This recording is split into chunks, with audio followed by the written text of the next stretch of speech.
4-ാമത്തെ ക്ലിപ്പിലേക്ക് നമ്മൾ കടന്നിരിക്കുക. എബ്രായലേഖനം 3-ാം അധ്യായത്തിലെ 4-ാമത്തെ ക്ലിപ്പ്. രാത്രി ഒരുവനോടൊരുവൻ കാണാൻ പറ്റാത്ത ഇരുട്ടുള്ള സമയത്ത് ദൈവം അവർക്ക് എന്ത് ചെയ്തു കൊടുത്തു? പറ. അഗ്നിത്തൂണുകൾ കൊടുത്തു, അഗ്നിസ്തംഭം. രാത്രി കൂരിട്ടുള്ള സമയത്ത് അഗ്നിസ്തംഭം കൊടുത്തു. പകൽ ചൂടുകൊണ്ട് തല പൊട്ടിപ്പൊളിയുന്ന വെയിൽ സമയത്ത് ദൈവം അവർക്ക് എന്ത് കൊടുത്തു? മേഘം നിഴലായിട്ട് കൊടുത്തു. സൂര്യനെ മറയ്ക്കുന്ന മേഘം കൊടുത്തു. ഞാൻ മദ്രാസിൽ ഈ പ്രിന്റിങ്ങിന് ട്രെയിനിങ് എടുത്തുകൊണ്ടിരുന്ന സമയത്ത് ഈ ചൂടെന്നുള്ള വിഷയം എനിക്ക് അന്നാ ഞാൻ മനസ്സിലാക്കിയത്. എങ്ങനെയാണെന്നറിയോ? ഉച്ചയ്ക്ക് കമ്പനിയിൽ നിന്ന് ഇറങ്ങി ഫുഡ് കഴിക്കാനായിട്ട് വീട്ടിൽ പോകുമ്പോൾ ഒരു ഇച്ചിരി ദൂരമേ ഉള്ളൂ, സൈക്കിൾ എടുത്താൽ പോകണേ. പക്ഷെ ആ ദൂരം പോകാനായിട്ട് മേഘം നോക്കി നിൽക്കുക. സൂര്യനെ വന്ന് മേഘം മറച്ചാലേ ഞാൻ സൈക്കിൾ എടുത്ത് പോവുള്ളൂ. കാരണം ആ വെയിൽ സഹിക്കാൻ പറ്റത്തില്ല. ആ വെയിൽ തലയെ കൊണ്ടാൽ, മദ്രാസിൽ ശിവകാശി എന്ന് പറഞ്ഞ സ്ഥലത്ത് തലമണ്ട പൊട്ടിപ്പോ, അതുപോലത്തെ വെയിലാണ്. അവരവിടെ ശീലിച്ചുള്ളവരുണ്ട്, അവർക്ക് കുഴപ്പമില്ല. അത്ര ആണെന്ന് പറയുമ്പോൾ നമ്മൾ എന്താ മനസ്സിലാക്കേണ്ടത്? അതുപോലെ ഇസ്രായേൽ മക്കൾ പാളയത്തിൽ കിടക്കുന്നവര്, മരുഭൂമിയിൽ കിടക്കുന്നവര് നല്ല വെയിലുള്ള സമയത്ത് നല്ല മേഘം തണലായിട്ട് കൊടുത്തു. അത് പരിശുദ്ധാത്മാവിന്റെ നടത്തിപ്പിനാണ് കാണിക്കുന്നത്. കൊടുത്തു. രാത്രി അഗ്നിത്തൂണ് കൊടുത്തു.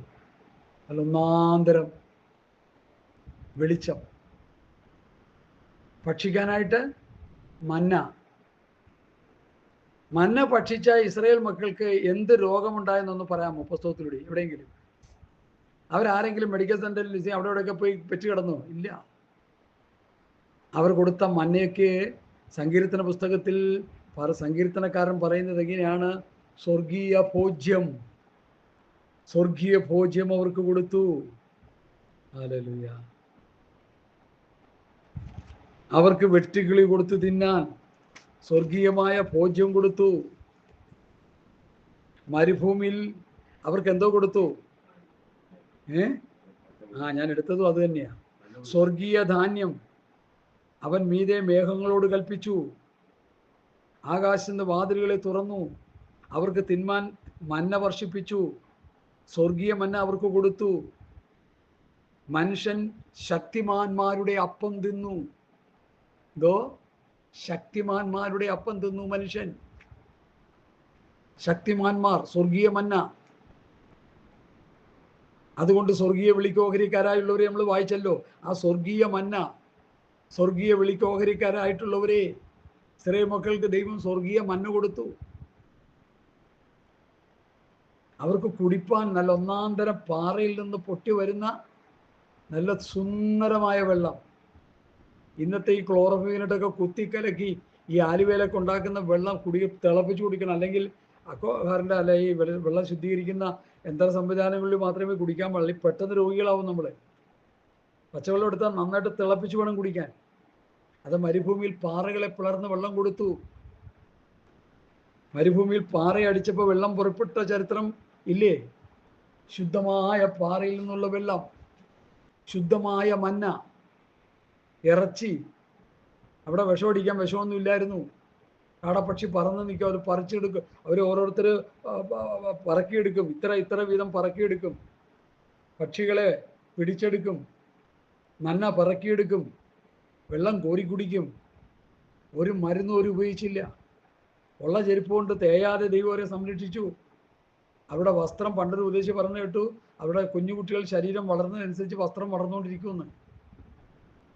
വസ്ത്രം, നമ്മളൊക്കെ എത്ര വസ്ത്രം നമുക്കുണ്ട്? എത്ര വസ്ത്രമുണ്ട് സഹോദര? ഒരു 10-15 ഷർട്ടില്ലേ? 10, 25, 30, 40, 50 ഷർട്ടുള്ളവരുണ്ട്. 10, 25, 30 പാൻറ്റുള്ളവരുണ്ട്. ജയലളിതയ്ക്ക് എത്ര സാരി ഉണ്ടായിരുന്നു? അല്ല, ആയിരക്കണക്കിന് സാരി, ആയിരക്കണക്കിന് ചെരുപ്പ്, കോടിക്കണക്കിന് രൂപയുടെ സ്വർണം. ഇതെല്ലാം ഇട്ടിട്ട് ആള് നരകത്തിൽ പോയില്ലേ? ഇത് നമ്മൾ മനസ്സിലാക്കിയാൽ മതി. ലോകത്തിൻ്റെ പ്രഭുക്കന്മാരും ലോകത്തിൻ്റെ ധനാഢ്യന്മാരും ലോകത്തിലെ വലിയ വലിയ കോടീശ്വരന്മാരായിട്ടുള്ള പൊളിറ്റിക്കൽ ലീഡേഴ്സ് ആകട്ടെ, സിനി സ്റ്റാർ ആകട്ടെ, സ്പോർട്സിൻ്റെ ഏറ്റവും വലിയ ആൾക്കാരാകട്ടെ, ഈ കോടീശ്വരന്മാരെല്ലാം ഇവിടെ സുഖച്ച് പുളച്ച് ജീവിച്ചിട്ട് അവസാനം നിത്യമായ നരകാഗ്നിയിലേക്കാണ് പോകുന്നതെന്ന് പെന്തക്കോസ്തുകാരെ ഇനിയെങ്കിലും നിങ്ങൾ മനസ്സിലാക്കുക. നമുക്ക് തിന്നാനും കുടിക്കാനും ഇല്ലെന്ന് പറഞ്ഞ് പിറുപിറുത്തോണ്ട് ഒരു പിറുപിറുപ്പും വേണ്ട. കിട്ടിയാൽ കുടിക്കുക. ദരിദ്രനായി കിടന്ന് ചാകാൻ ദൈവം ഒരിക്കലും അനുവദിക്കില്ല. വസ്ത്രമില്ലാത്തവനായി നഗ്നനായി കിടക്കാൻ ദൈവം ഒരിക്കലും അനുവദിക്കത്തില്ല. ആദ്യം രാജ്യം നീതിയും അന്വേഷിച്ചാൽ ഇതൊക്കെയും തരാമെന്ന് കർത്താവ് പറഞ്ഞെങ്കിൽ അതങ്ങോട്ട് വിശ്വസിക്കുക. ഓ, ഹല്ലേലൂയ, ഹല്ലേലൂയ, ഹല്ലേലൂയ. ഇത് പലർക്കും ആ വിശ്വാസമില്ല. എനിക്ക് എന്തുകൊണ്ടോ ആ വിശ്വാസം കർത്താവ് തന്നിരിക്കുക. ദൈവരാജ്യവും ദൈവനീതിയും ഞാൻ അന്വേഷിച്ചാൽ എനിക്കുള്ള നന്മ എന്ത് ചെയ്യും? കർത്താവ് അതാരന്വേഷിച്ചാലില്ല. ഈ ഉടായ്പ കൊണ്ട് നടന്നാൽ നടക്കത്തില്ല, തരികടയും കൊണ്ട് നടന്നാൽ നടക്കത്തില്ല, ചപ്പട് വിദ്യം കൊണ്ട് നടന്നാൽ നടക്കത്തില്ല. യോഗ്യമായ നിലയിൽ കർത്താവിനെ പിൻപറ്റണം. അതായത് ദൈവവചനം കേൾക്കുക, അനുസരിക്കുക, പഠിക്കുക, വിശുദ്ധമായി ജീവിക്കുക, ആത്മീയ കൂട്ടായ്മകൾ കൂടുക, സഭായോഗം മുടക്കാതിരിക്കുക, വിശുദ്ധന്മാർ തമ്മിലുള്ള കൂട്ടായ്മ ആചരിക്കുക, തമ്മിൽ അങ്ങോട്ടും ഇങ്ങോട്ടും സഹായിക്കുക, വചനത്തിന് മാത്രം പ്രാധാന്യം കൊടുക്കുക. കണ്ട ചപ്പും ചവറും അവരും ഒക്കെ പറയുന്നതിനൊന്നും പ്രാധാന്യം കൊടുക്കരുത്. ആര് വചനം പറഞ്ഞാലും ഈ അപ്പോസ്തലന്മാരുടെ ഉപദേശവുമായിട്ട് ചേർന്ന് വരുന്ന ഉപദേശമാണെങ്കിൽ അത് സ്വീകരിക്കുക, അല്ലെങ്കിൽ അതെടുത്ത് കളഞ്ഞിരിക്കുക. ഹല്ലേലൂയ. ഞാനിത് പറയാനുള്ള കാരണം എൻ്റെ ഹൃദയത്തിൽ വലിയ സന്തോഷമുണ്ട്. ഈ ജനം പിറുപിറുക്കുന്നവരായി മാറി. ഈ ജനം എന്ത് ചെയ്യുന്നവരായി മാറി? ഇവിടെ എഴുതിയിരിക്കുന്ന പദം എന്താണ്? മത്സരികളായി, ദൈവത്തെ പരീക്ഷിക്കുന്നവരായി, പരസംഗം ചെയ്യുന്നവരായി. ഹല്ലേലൂയ. ഇവർ ദൈവത്തോട് പിറുപിറുക്കുകയും മത്സരിക്കുകയും. 1 കൊരിന്ത്യർ 10-ാം അധ്യായത്തിൽ അത് അക്കമിട്ട് എഴുതിയിരിക്കുന്നതുകൊണ്ട് അത് പഠിക്കാൻ നമുക്ക് വളരെ സൗകര്യമാണ്. ഞാനത് ഒന്നുകൂടി ഒന്ന് വായിക്കാൻ വേണമെങ്കിൽ എല്ലാവരും കേട്ട് മനസ്സിലാക്കിയിരുന്നോട്ടെ. ദുർമോഹികളായി, ദുർമോഹികൾ, ദുർമോഹം, വിഗ്രഹാരാധികൾ. കർത്താവിനെയും കർത്താവിൻ്റെ വചനത്തെക്കാൾ കൂടുതൽ എന്ത് സ്നേഹിച്ചാൽ അത് വിഗ്രഹമാണ്. അവിടെ മനസ്സിലാക്കണം. ദുർമോഹം, വിഗ്രഹാരാധന, പരസംഗം, ദൈവത്തെ പരീക്ഷിക്കുക, പിറുപിറുക്കുക, ഇതെല്ലാം ഇസ്രായേൽ മക്കൾ ചെയ്തു. അതുകൊണ്ട് എന്ത് പറ്റി? ഇതൊക്കെ ചെയ്തത് കൊണ്ട് എന്ത് പറ്റി? ഹല്ലേലൂയ. എനിക്ക് ആ തലമുറയോട് അതിൻ്റെ കാര്യം നീരസമുണ്ടായി. ആ തലമുറയോട് നീരസമുണ്ടായി ദൈവത്തിന്.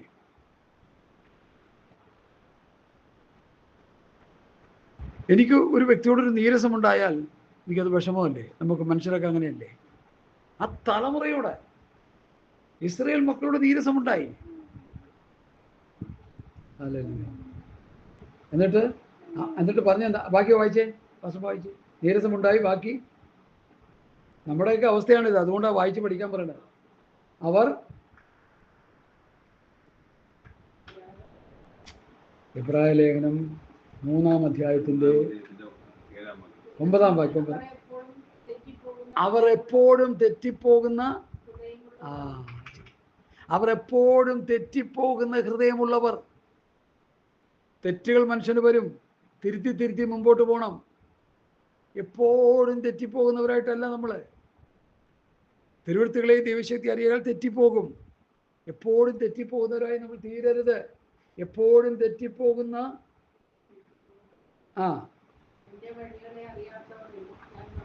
എൻ്റെ വഴികളെ അറിയാത്തവരെന്ന് ഞാൻ പറഞ്ഞു. എൻ്റെ വഴികളെ അറിയാത്തവരെന്ന് ഞാൻ പറഞ്ഞു. അതുകൊണ്ട് എന്ത് ചെയ്തു? അവർ എൻ്റെ സ്വസ്ഥതയിൽ പ്രവേശിക്കയില്ല എന്ന് ഞാൻ എൻ്റെ ക്രോധത്തിൽ സത്യം ചെയ്തു. ഈ വാക്യം വായിക്കുന്നവര് ഈ ക്രോധത്തിൽ സത്യം ചെയ്തു എന്ന് എഴുതിയിരിക്കുന്നത് യെഹെസ്കേൽ പ്രവാചകന്റെ പുസ്തകം 20-ാം അധ്യായം എടുത്ത് നമ്മൾ പഠിക്കുമ്പോൾ അവിടെ കാണുന്നൊരു വലിയ സബ്ജക്റ്റ് ഉണ്ട് ഈ വിഷയത്തോടനുബന്ധിച്ച്. അത് ഞാൻ വേറൊരു സമയത്തെടുത്ത് പ്രസംഗിക്കാനാണ് തീരുമാനിച്ചിരിക്കുന്നത്. പക്ഷേ ഇപ്പോൾ ഒന്ന് തൊട്ടുപോകാനായിട്ട് എനിക്ക് ആത്മാവിൽ ഹേമമുണ്ട്. യെഹെസ്കേൽ പ്രവചനം 20-ാം അധ്യായത്തിൽ അതിന് 4-ാം വാക്യത്തോട് ഞാൻ വായിക്കുന്നു. മനുഷ്യപുത്ര, നീ അവരെ ന്യായം വിധിക്കുമോ? നീ അവരെ ന്യായം വിധിക്കുമോ? നീ അവരുടെ പിതാക്കന്മാരുടെ മ്ലേച്ഛതകളെ അവരോട് അറിയിച്ച് പറയേണ്ടത്? യഹോവയായ കർത്താവ് ഇപ്രകാരം അരുളി ചെയ്യുന്നു, ഞാൻ ഇസ്രായേലിനെ തിരഞ്ഞെടുത്തു, യാക്കോബ് ഗൃഹത്തിൻ്റെ സന്തതിയോട് ഞാൻ കൈ ഉയർത്തി സത്യം ചെയ്തു. ഞാൻ ഇസ്രായേലിനെ തിരഞ്ഞെടുത്തുവെന്ന് യാക്കോബ് ഗൃഹത്തിൻ്റെ സന്തതിയോട് കൈ ഉയർത്തി സത്യം ചെയ്തു. അടുത്ത, മിസ്രയീം ദേശത്തു നിന്ന് എന്നെ തന്നെ അവർക്ക് വെളിപ്പെടുത്തിയ നാളിൽ ഞാൻ നിങ്ങളുടെ ദൈവമായ യഹോവയാകുന്നു എന്ന് കൈ ഉയർത്തി സത്യം ചെയ്തു. 2 പ്രാവശ്യം സത്യം ചെയ്തു. സ്തോത്രം, സ്തോത്രം. ഇനി അടുത്ത, ഞാൻ അവരെ മിസ്രയീം ദേശത്ത് നിന്ന് പുറപ്പെടുവിക്കുമെന്നും ഞാൻ അവർക്ക് വേണ്ടി നോക്കി വെച്ചിരിക്കുന്നത് പാലും തേനും ഒഴുകുന്ന സർവ്വദേശങ്ങളുടെയും മഹത്വമായിരിക്കുന്ന ദേശത്തിലേക്ക് അവരെ കൊണ്ടുവരുമെന്നും അന്നാളിൽ ഞാൻ അവരെ കൈ ഉയർത്തി സത്യം ചെയ്തു. ഞാൻ അവരെ തിരഞ്ഞെടുത്തു, ഞാൻ അവരെ തിരഞ്ഞെടുത്തു എന്ന് കൈ ഉയർത്തി സത്യം ചെയ്തു. മനസ്സിലായോ? ദൈവം അവരെ തിരഞ്ഞെടുത്തു. ദൈവം അവർക്ക് അവരെ തന്നെ വെളിപ്പെടുത്തി.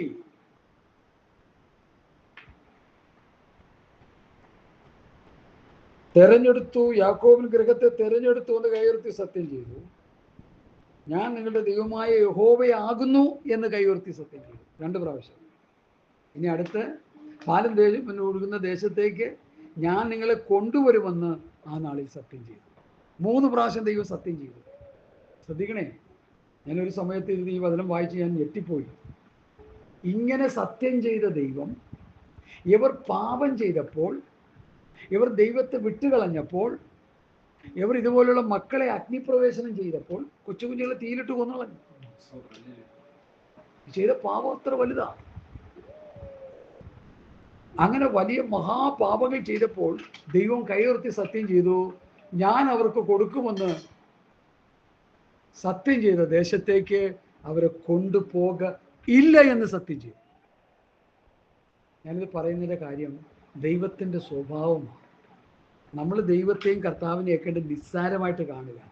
എന്ത് കോനാമ്പിച്ച് കാണിച്ചാലും ഒരു കുഴപ്പമില്ല എന്നൊരു ചിന്ത നമുക്കുണ്ട്. അത് ഹൃദയത്തിൻ്റെ ഉള്ളിൽ നിന്ന് എടുത്തു കളയണം.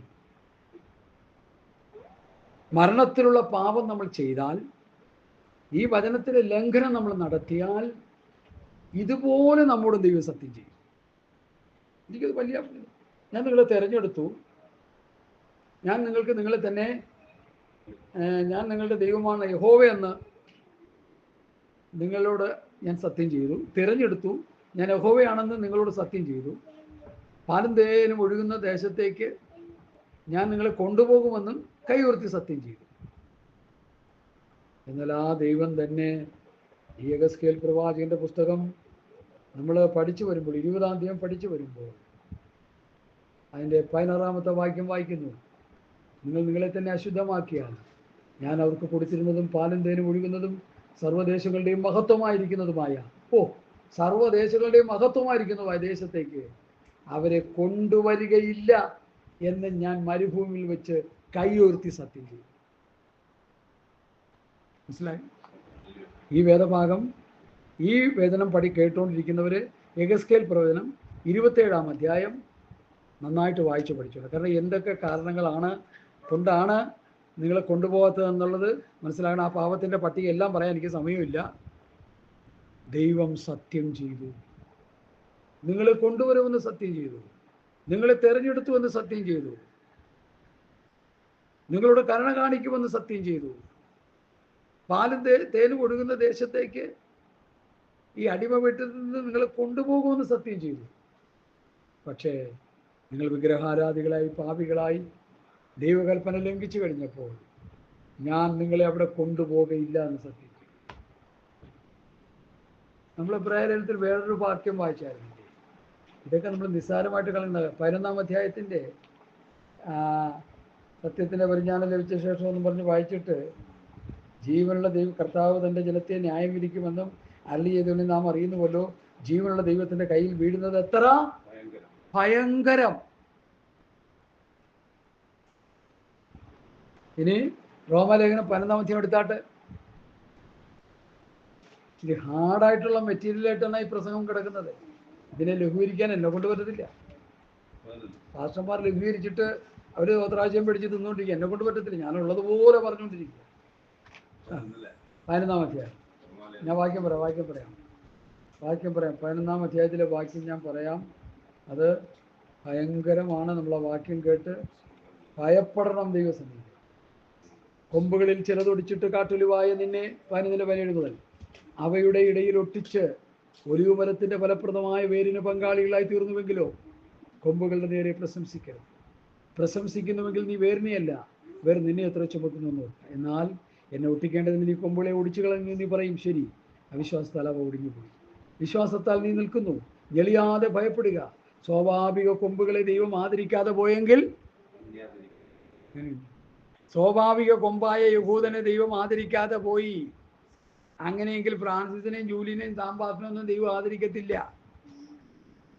മനസ്സിലായോ? രക്തം കൊണ്ടാണ് വീണ്ടെടുത്തിരിക്കുന്നത്. നേരെ ചൊവ്വേ ജീവിച്ചില്ലെങ്കിൽ ദൈവം കൈവിട്ടുകളെ. പ്രാർത്ഥനയും പൊത്തും വായനയൊക്കെ ഉണ്ടാവും, സഭായത്തിനുമൊക്കെ പോവും, പക്ഷേ ദൈവവുമായിട്ടുള്ള ബന്ധം കാണത്തില്ല. എല്ലാ പെന്തക്കോസുകാരും ഈ കാര്യം നന്നായിട്ട് മനസ്സിലാക്കണം. അവൻ ദഹിപ്പിക്കുന്ന അഗ്നിയാണ്. കഴിഞ്ഞ ദിവസം ഞാൻ പറഞ്ഞല്ലോ, അഹരോന്റെ 2 പുത്രന്മാർ അന്യാഗ്നി കൊണ്ടുവന്നു. അവർ ദൈവസന്നിധിയിൽ കൽപ്പിച്ചതല്ലാത്ത അന്യാഗ്നി കൊണ്ടുവന്നു. അവരെന്ത് ചെയ്തു? തീ ദഹിപ്പിച്ച് കളഞ്ഞു. ഞാനതിനെക്കുറിച്ച് പറയുന്നത്, ഞാൻ നിങ്ങളോട് കൽപ്പിച്ചതൊക്കെ പ്രമാണിപ്പാൻ നിങ്ങളോട് ഉപദേശിച്ചുകൊണ്ട് സകല ജാതികളെ ശിഷ്യരാക്കിക്കൊള്ളുവിനെന്നുള്ള കർത്താവിൻ്റെ കൽപ്പന നമ്മൾ പ്രസംഗിക്കാതെ നമുക്ക് ആവശ്യമില്ലാത്തതൊക്കെ നമ്മൾ പ്രസംഗിച്ചു കഴിഞ്ഞാൽ പെട്ടെന്ന് നമ്മൾ നഷ്ടപ്പെട്ടു പോകുമെന്ന് തോന്നരുത്. ദൈവരാജ്യത്തെ നമ്മൾ കാണത്തില്ല. ഇവിടെ നമുക്ക് സമൃദ്ധിയും സന്തോഷമൊക്കെ കിട്ടിയെന്ന് വരും. ഇവിടെ നമ്മൾ സുഖലോലുപന്മാരുടെ ജീവിച്ചു വരും. പക്ഷേ ദൈവരാജ്യത്തിൽ നിന്ന് നീ ഔട്ട് എന്നുള്ള കാര്യം മറന്നു പോകരുത്. ഇതൊക്കെ പറയാൻ ഞങ്ങളെപ്പോലുള്ളവർക്കേ പറ്റത്തുള്ളൂ. സമാധാനം എന്ന് പറഞ്ഞ് ലഘു ചികിത്സ നടത്തുന്നവർക്കൊന്നും ഇത് പറ്റത്തില്ല. കുമ്മായം തേക്കുന്നവർക്കും ഇത് പറ്റത്തില്ല. ഇപ്പം കുമ്മായം തേപ്പ് നടക്കുക. ഇത് പുറകെ വരുന്നുണ്ട് മെസ്സേജ്. ഒരു കല്ലിളകിപ്പോയാൽ ആ കല്ല് കേടാണെന്ന് കണ്ടു കഴിഞ്ഞാൽ എടുത്ത് കളഞ്ഞിട്ട് രണ്ടാമത് അവരെ റീസെറ്റ് ചെയ്യണം. അല്ല സിമൻറ്റ് തേക്ക് വെച്ചുമൊക്കെ അല്ല ചെയ്യണത്. മനസ്സിലായി? ഒരു കട്ടള ഞങ്ങളുടെ പഴയ വീട്ടിൽ സംഭവിച്ച കാര്യമാണ്. ഒരു കട്ടള പുഴുക്കുത്തി വന്ന് സംഭവിച്ചു താഴെ. അന്നപ്പോൾ എന്ത് ചെയ്തു? അത് എടുത്തു മാറ്റിയിട്ട് വേറെ പീസ് വെച്ചോടെ. അതാ ശരിയായ പണി. അതിൽ കൊണ്ട് MC-യിൽ അടിച്ച് കയറ്റി. അത് ചപ്പടി പണികൾ നമ്മൾ ചെയ്യുന്നുണ്ട്. ഞാനും അതൊക്കെ ചെയ്യും. ശരിയായ പണി ഈ 4 ഫ്രെയിമായിട്ടുള്ളതിൽ 3 ഉള്ളത്. മുകളിലത്തത് പുഴുക്കുത്തി പിടിച്ചെങ്കിൽ അത് എടുത്ത് കളയുക. എന്നിട്ട് കാർപ്പൻ്ററിനെ വിളിച്ച് പുതിയത് അവിടെ സെറ്റ് ചെയ്യുക. അല്ലാതെ MC-യിൽ അടിച്ച് കയറ്റി പെയിൻറ്റ് ഒടിച്ച് വെച്ചാൽ പിന്നെയും ദ്രവിച്ച് പോകും. ഇത് പാസ്റ്റർമാർ ചെയ്യുന്ന മുഴുവൻ ലഘു ചികിത്സയാണ്. യെരമ്യാ പ്രവാചകൻ അത് ശരിക്കും പറയുന്നുണ്ട്. അത് ഭയങ്കര സ്വത്രം അപകടമാണെന്ന് നമ്മൾ മനസ്സിലാക്കണം. ലഘു ചികിത്സ നമ്മൾ ആരും ചെയ്യാൻ പാടില്ല. ഞാനത് വേണമെങ്കിൽ വായിച്ച് കേൾപ്പിക്കുക. സമാധാനം എന്ന് പറഞ്ഞ് എൻ്റെ ജനത്തിൻ്റെ മുറിവിന് അവർ ലഘു ചികിത്സ നടത്തും. മനസ്സിലായി? ഹല്ലേലൂയ. യെരമ്യാ പ്രവചനം 6-ാം അധ്യായത്തിൻ്റെ 13-14 അവരൊക്കെയും ആ ബാലവൃദ്ധം ദ്രവ്യാഗിരികളാവുന്നു. പ്രവാചകന്മാരെ പുരോഹിതന്മാരെ ഒരുപോലെ വ്യാജം പ്രവർത്തിക്കുന്നു. സമാധാനമില്ലാതിരിക്കെ സമാധാനം എന്ന് പറഞ്ഞ് അവർ എൻ്റെ ജനത്തിൻ്റെ മുറിവിന് ലഘുവായി ചികിത്സിക്കുന്നു. പല ഭാഗത്തുണ്ട് ഭാഗം ആ വിഷയങ്ങൾ. ലഘു ചികിത്സ നടത്തി രക്ഷപ്പെടുകയാണ്. കുമ്മായം പൂശുക. ഒരു വ്യക്തി പാപം ചെയ്തിട്ട് വന്നിരുന്നാൽ അവൻ്റെ പാപത്തിനെതിരെ എന്ത് ചെയ്യണം? ദൈവവചനമെടുത്ത് അവനെ തിരികെപ്പെടുത്തി അവനെ ബോധവൽക്കരിച്ച് അവൻ്റെ പാപത്തിന് ബോധ്യം വരുത്തി ആ പാപത്തിൽ നിന്ന് അവനെ എന്ത് ചെയ്യണം? മാറ്റിയെടുക്കണം. അതിന് പകരം അവനെ സോപ്പിട്ട് കാശുള്ളവനാണെങ്കിൽ ആ കാശ് ഇങ്ങോട്ട് പോരട്ടെ എന്ന് പറഞ്ഞ് സോപ്പിട്ട് പോയാൽ എന്ത് പറ്റും? ഈ പറയുന്ന സോപ്പിടുന്നവനും പോവും, അവനും പോയി, ഇവനും പോയി, എല്ലാം നശിച്ചു. അവനങ്ങനെ പാടില്ല. അവിടെ കർക്കശമായ സ്വഭാവം ഒന്നും പേടിക്കേണ്ട കാര്യമില്ല. വ്യഭിചാരം ചെയ്തവനെ അതിനനുസരിച്ചുള്ള ശിക്ഷ, മോഷ്ടിച്ചവനെ അതിനനുസരിച്ചുള്ള ശിക്ഷ, വഴക്കുണ്ടാക്കുന്നവനെ അതിനനുസരിച്ചുള്ള ശിക്ഷ. അതുകൊണ്ടല്ലേ നമ്മൾ ചില സഹോദരന്മാരെ മാറ്റി നിർത്തിയേക്കുന്നത്? എന്തിനാ മാറ്റി നിർത്തിയേക്കുന്നത്? യോഗ്യമല്ലാത്ത നിലയിൽ ഇടപെടുകയും യോഗ്യമല്ലാത്ത നിലയിൽ പ്രവൃത്തിയും ചെയ്യണം. മാറ്റി നിർത്തിയേക്കുന്നത് ഒരിക്കലും എടുക്കത്തില്ല. ഒരു സഖ്യതയില്ല. സാത്താൻ്റെ ഏജൻ്റായിട്ട് പ്രവർത്തിച്ചിട്ട് അവസാനം നമ്മളോട് കൂട്ടുകൂടാൻ വന്നാൽ നടക്കില്ല. ഇല്ല, നമുക്ക് പറ്റില്ല. അതാണ് എൻ്റെ കാര്യം. അതുകൊണ്ട് വിട്ടുവീഴ്ച മനോഭാവങ്ങൾ പാവില്ല. ശാസന, തർജനം, പിന്നെ കഠിനമായി ശാസന, പുറത്താക്കൽ, ഇത് വചനത്തിലുള്ള സ്വതന്ത്രം. ഇവിടെ അതുകൊണ്ട് എന്താ സ്വതന്ത്രം? കൊമ്പുകളുടെ നേരെ പ്രശംസിക്കരുത്, പ്രശംസിക്കുന്നതിന് വേറെ നിന്നെ എത്ര ചുമക്കുന്നു ഓർക്കുക. എന്നാൽ നീ ഒട്ടിക്കേണ്ടതിനെ കൊമ്പുകളെ ഒടിച്ചു കളഞ്ഞു എന്ന് നീ പറയും. ശരി, അവിശ്വാസത്താൽ അവളെ ഒടിഞ്ഞുപോയി, വിശ്വാസത്താൽ നീ നിൽക്കുന്നു. എളിയാതെ ഭയപ്പെടുക, സ്വാഭാവിക കൊമ്പുകളെ. റോമാലേഖനം 11-ാം അധ്യായത്തിൻ്റെ 17 മുതൽ 23 വരെയുള്ള വാക്യങ്ങൾ എല്ലാവരും വായിച്ചു പഠിച്ചോണം. സ്വാഭാവിക കൊമ്പുകളെ ആദരിക്കാതെ പോയെങ്കിൽ ദൈവം നിന്നെയും ആദരിക്കാതെ വന്നേക്കും. ആകയാൽ ദൈവത്തിൻ്റെ ദയയും ഖണ്ഡിതവും കാണണം. എന്തൊക്കെ കാണണം? ദൈവത്തിൻ്റെ ദയ കാണണം, പിന്നെ ദൈവത്തിൻ്റെ ഖണ്ഡിതം കാണണം. ദൈവത്തിൻ്റെ ദയയും ഖണ്ഡിതവും കാണണം. ദയ കാണിക്കുന്ന അവസ്ഥ ദൈവത്തിനുണ്ടെന്നുള്ളത് കാണിക്കണം. പിന്നെ അടുത്തതെന്താ? മുറിച്ചു കളയുന്ന അവസ്ഥ. മുറിച്ചു കളയും ദൈവം. മുറിച്ചു കളയുന്ന അവസ്ഥയുണ്ട് ദൈവത്തിന്. ദയ കാണിക്കുന്ന അവസ്ഥയുണ്ട്. ഇത് രണ്ടും നമ്മൾ മനസ്സിലാക്കണം. വേദപുസ്തകത്തിലൂടെ ഈ ദൂത് നമ്മൾ പഠിച്ചെടുക്കണം. ദൈവം ദയയുള്ളവനാണെന്ന്, ദൈവം ഖണ്ഡിച്ചു കളയുന്നവനാണ്. അതിന് പല ഭാഗങ്ങളുണ്ട്. ഇസ്രായേൽ മക്കളെ മരുഭൂമിയിൽ നടത്തിയിട്ട് കനാൻ ദേശം കാണിക്കാത്തതിൻ്റെ കാര്യം എന്താ? ഖണ്ഡനം. ദൈവത്തിന് അവരോട് മനസ്സരിവ് തോന്നിയില്ല. അടിമത്വത്തിൽ നിന്ന് പുറപ്പെടുവിക്കുന്ന കൈയോർത്തി സത്യം ചെയ്തു, പാപം ചെയ്ത് വിഗ്രഹാരാധന നടത്തി, അവരുടെ കുഞ്ഞുങ്ങളെ അഗ്നിപ്രവേശനം ചെയ്യിച്ചു. വ്യഭിചാരവും പാപവും എന്ന് വേണ്ട എല്ലാവിധ പാപത്തിൻ്റെ അതിപ്രസരങ്ങൾ കുമിഞ്ഞുകൂടിയപ്പോൾ ദൈവം കൈയുയർത്തി സത്യം ചെയ്തു, ഞാൻ ഇനി അവരെ കനാൻ ദേശത്തേക്ക് കൊണ്ടുപോകുകയില്ല. ദൈവത്തിൻ്റെ സ്വഭാവം അതാണ്. അല്ല, നമ്മുടെയൊക്കെ ചീഞ്ഞളിഞ്ഞ സ്വഭാവമാണെന്ന് നമ്മൾ ചിന്തിക്കരുത്. നമ്മുടെയൊക്കെ സ്വഭാവത്തിന് ഒരു വിട്ടുവീഴ്ചയൊക്കെ ഉണ്ട്. ആ വെച്ച് കഴിയുമ്പോൾ ഒന്ന് മറന്നു കളയും. ആ പറഞ്ഞതൊക്കെ ക്ഷമിച്ച് പിന്നീട് ഇവിടെ. ദൈവത്തിന് അതില്ല. ആ മനസ്സിലാക്കണോ? അത് നമ്മൾ പെന്തക്കോസ്തുകാരെ എല്ലാവരും ഇത് മനസ്സിലാക്കണം. നിങ്ങൾ പാപം ചെയ്യുന്നവരെ ഇത് മനസ്സിലാക്കണം. പാപത്തിൻ്റെ ശമ്പളം ദൈവത്തിൻ്റെ കൃപാവരം കർത്താവ് യേശുക്രിസ്തു നിത്യജീവൻ. പാപത്തിൻ്റെ ശമ്പളമുണ്ട്. The wages of sin death. എന്താണ് മരണം? ആത്മമരണം. അതുകൊണ്ടാണ് പറയുന്നത്, സത്യത്തിൻ്റെ പരിജ്ഞാനം ലഭിച്ച ശേഷം മനഃപൂർവ്വം പാപം ചെയ്താൽ പാപങ്ങൾക്ക് വേണ്ടി ഇനി യാഗമില്ല. ഇതൊക്കെ ആരോട് പറയാനാണ്? നമ്മൾ പറഞ്ഞിട്ട് എന്ത് പ്രയോജനം? ഞാൻ എൻ്റെ വാക്കുകളെ വേഗത്തിൽ കൊണ്ടുപോകട്ടെ. അപ്പോൾ ഇവിടെ പറയുന്നത്, സ്വാഭാവിക കൊമ്പുകളെ ആദരിക്കാതെ പോയെങ്കിൽ നിന്നെയും ദൈവം ആദരിക്കാതെ വന്നേക്കും. ആകയാൽ ദൈവത്തിൻ്റെ ദയവും ഖണ്ഡിതവും കാണുക. വീണവരിൽ ദൈവത്തിൻ്റെ ഖണ്ഡിതവും, വീണവരിൽ നശിച്ചുപോയതിൽ ദൈവത്തിൻ്റെ ഖണ്ഡിതവും, നിലനിന്നാൽ ദൈവം തന്നെ, അല്ലെങ്കിൽ നീയും ഛേദിക്കപ്പെടും. ഇത് പറയാനുണ്ടായ പ്രേരണ എന്താണെന്ന് വെച്ചാൽ, ഇന്ന് നിങ്ങൾ അവൻ്റെ ശബ്ദം കേൾക്കുന്നുവെങ്കിൽ, എബ്രായർ 3:8 വാക്യം, ഇന്ന് നിങ്ങൾ അവൻ്റെ ശബ്ദം കേൾക്കുന്നുവെങ്കിൽ മരുഭൂമിയിൽ പരീക്ഷാ ദിവസത്തിലെ മത്സരത്തിൽ എന്ന പോലെ നിങ്ങളുടെ ഹൃദയം കഠിനമാക്കരുത്. അവിടെ വെച്ച് നിങ്ങളുടെ പിതാക്കന്മാർ എന്നെ പരീക്ഷിച്ചു, 40 ആണ്ടിൻ്റെ പ്രവൃത്തികളെ കണ്ടിട്ട് എന്നോട് ശോധന ചെയ്തു. അതുകൊണ്ട് എനിക്ക് ആ തലമുറയുടെ നീരസമുണ്ടായി. അവരെപ്പോഴും തെറ്റിപ്പോകുന്ന ഹൃദയമുള്ളത്, എൻ്റെ വഴികളെ അറിഞ്ഞിട്ടില്ലാത്തവരെന്ന് ഞാൻ പറഞ്ഞു. തിമോഥെയോസിൻ്റെ ലേഖനത്തിൽ ഇങ്ങനെ പറയുന്നുണ്ട്, എപ്പോഴും പരിജ്ഞാനം പ്രാപിച്ചിട്ടും പരിജ്ഞാനം പ്രാപിക്കാത്ത ചില പെണ്ണുങ്ങളെ സ്വാധീനമാക്കുന്നത്. പരിജ്ഞാനം പ്രാപിച്ചിട്ടും പരിജ്ഞാനം പ്രാപിക്കാൻ കഴിയാത്തവരുണ്ട്. അവരെല്ലാം ഈ വാക്യങ്ങൾ കുറിക്കൊള്ളുക. സത്യവേദ പുസ്തകത്തിലെ പ്രബോധനമാണ് ഞാൻ ഈ പറയുന്നത്. എനിക്ക് ചപ്പും ചവറും പറയാൻ അറിയത്തില്ല. പ്യുവർ വചനമാണ് ഞാൻ പറഞ്ഞുകൊണ്ടിരിക്കുന്നത്. നമ്മുടെ ആത്മരക്ഷയ്ക്ക് വേണ്ടിയുള്ള വചനങ്ങൾ. ഹല്ലേലൂയ. ഞാൻ എൻ്റെ ക്രോധത്തിൽ സത്യം ചെയ്യും. സൗരന്മാരെ, ജീവനുള്ള ദൈവത്തെ തേച്ചുകളായിരിക്കേണ്ടതിന് അവിശ്വാസമുള്ള ദുഷ്ടഹൃദയങ്ങളിൽ ആർക്കും ഉണ്ടാകാതിരിപ്പാൻ. അവിശ്വാസം ഉണ്ടാകാൻ പാടില്ല. അബ്രഹാമിന് വിശ്വാസമുണ്ടായിരുന്നു. വാഗ്ദത്തം ചെയ്തവൻ വാഗ്ദത്തം നിവൃത്തി പ്രാപിക്കുമെന്ന് പറഞ്ഞ് അവൻ എന്ത് ചെയ്തു? അവിശ്വാസം അവനിലുണ്ടാകാതെ വിശ്വാസത്തോടെ അവൻ കാത്തിരുന്നു. റോമാലേഖനത്തിൽ നമുക്ക് അങ്ങനെ ഒരു പഠനമുണ്ട്. ഞാൻ വേണമെങ്കിൽ അതൊന്ന് വായിച്ചു പോകാൻ കർത്താവിന് ശരണപ്പെടുക. സ്തോത്രം. അവിശ്വാസം അവനിലുണ്ടായില്ലെന്ന് റോമാലേഖനം 4-ാം അധ്യായത്തിൽ കാണുന്നു.